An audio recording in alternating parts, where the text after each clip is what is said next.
arrest nigga with way less evidence. If nothing else, put him in jail just to put a hold on him. A dead body found in your if car? Nothing, listen, hold on.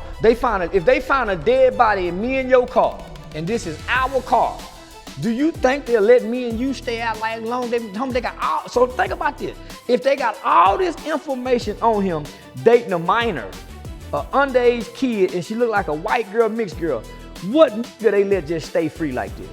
Charleston White has officially spoken out on D4vd's shocking situation, and his rant has the internet in flames. So you mean to tell me OJ was found with a bloody glove, he was arrested immediately? With all the circumstantial evidence they found on OJ, they placed it. From a body in a trunk to whispers of grooming and ritual cover-ups, this story's spiraling fast. But there's a darker layer no one's unpacked yet. And I've got every twisted detail the headlines won't show you. Saying that somebody was dead. Is there somebody else that lives on this property that has your address? What's your address? What? So like whenever you call 911, wherever you are, it sends like a ping. So that's how they know the address. It started with whispers, screenshots, and a name typed into TikTok search bars. David, or as the world knows him, D4vd. A 19-year-old breakout artist with moody ballads like Romantic Homicide suddenly being linked to an actual homicide, it sounded like a tabloid fever dream. Then came the gut punch detail, a mutilated body allegedly discovered in a vehicle tied to him. The internet's collective gasp was instant and deafening. Yeah. What you think about that? He didn't do it. Out of here, all the evidence that's out there. When they gonna let her stay out this long and they got a little bit of evidence? They didn't arrest with way less evidence. If nothing else, put him in jail just to put a hold on him. A dead body found in your car? Listen, hold on.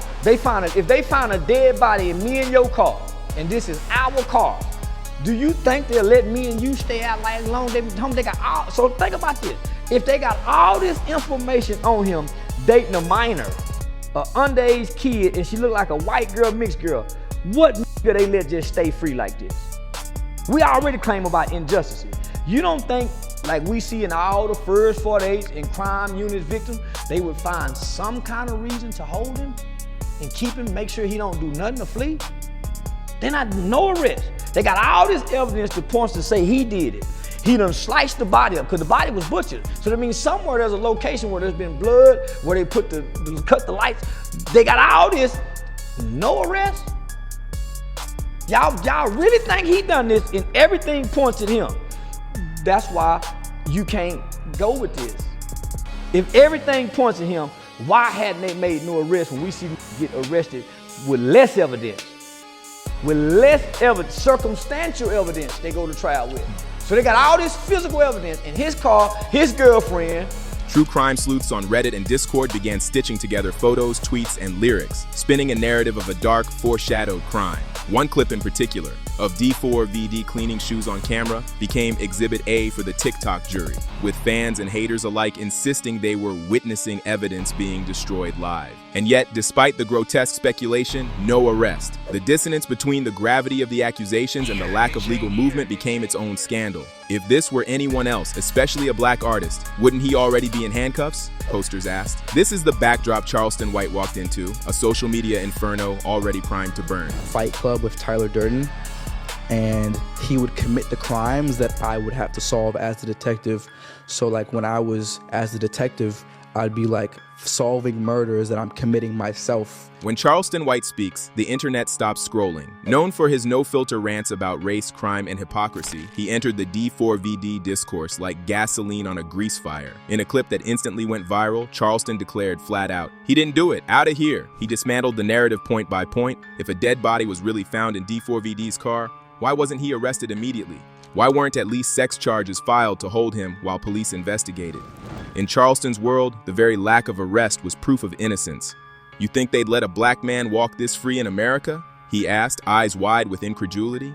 It was part defense, part indictment of the justice system, and part performance art. The comments exploded, some cheering Charleston for saying what nobody else will, others accusing him of defending a predator. But his rant did what he's best at, reframing the narrative. Instead of a young artist accused of monstrous crimes, suddenly D4vd was cast as a potential fall guy, a pawn in a murky power game where labels, execs, or even rituals were pulling the strings. Whether you agreed or not, Charleston cracked open the case's most chaotic new theory yet.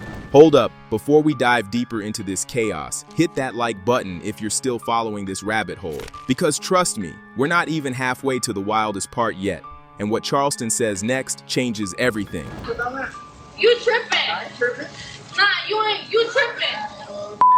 Salvador, you tripping. Oh my God. Nah, because you tripping. Then came the imagery.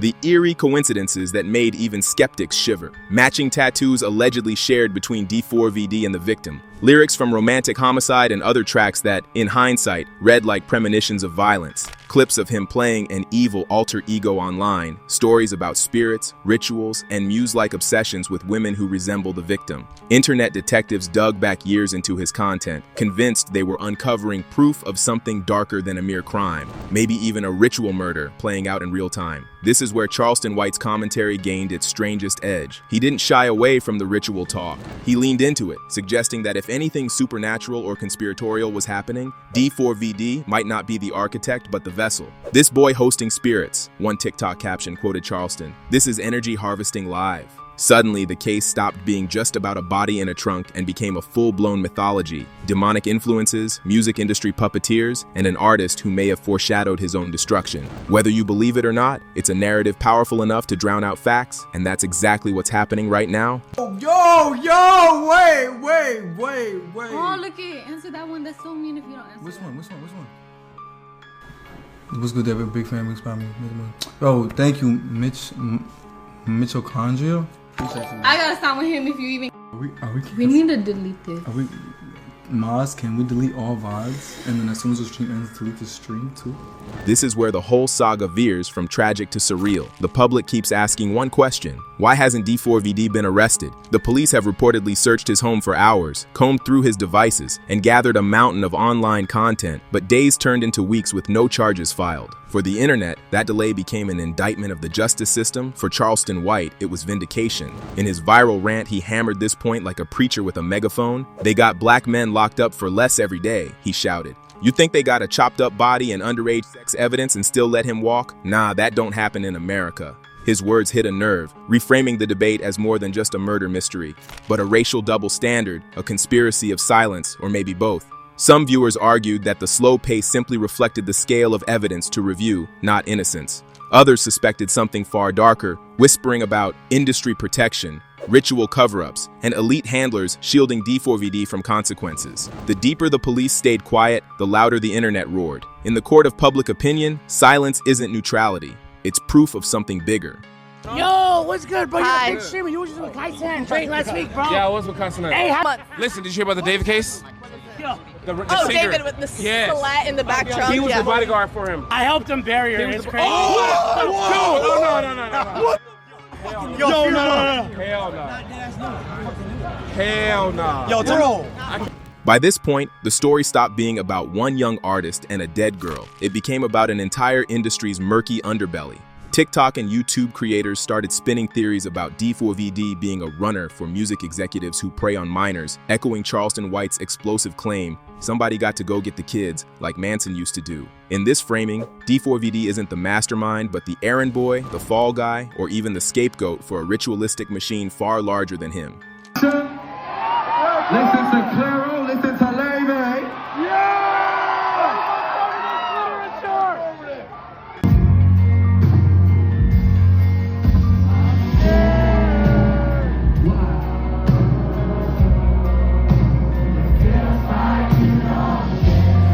Conspiracy videos lined up side by side, his meteoric rise from obscurity, his eerie lyrics, his sudden collapse into infamy, all timed, some say, with political and cultural rituals like the Charlie Kirk incident. On one side, fans argued he was too naive, too possessed, or too manipulated to be guilty. On the other, critics said this was classic deflection.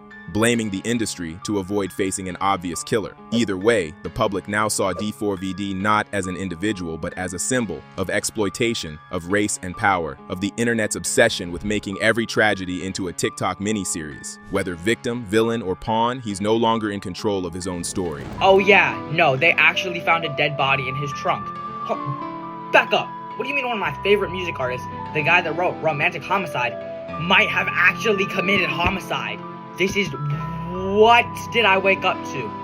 If the case began as a true crime mystery, it's now mutated into a digital ghost story. The ritual narrative has become the dominant undercurrent on TikTok, where hashtags like and rack up millions of views. Charleston White's half-mocking, half-serious references to hosting spirits only added gasoline to the fire. I'm just remembering something. I mean, this is gonna sound horrible. So we would walk by the hedges, and I'm like, the hedges always smell like something decomposing. Clips of his rant are now stitched with ominous Bible verses, photos of D4vd's tattoos, and slowed-down versions of Romantic Homicide playing over stock footage of burning candles. The parallels to ancient rituals, the timing with the Charlie Kirk saga, and the idea of demonic contracts have created a narrative too wild for even mainstream outlets to ignore.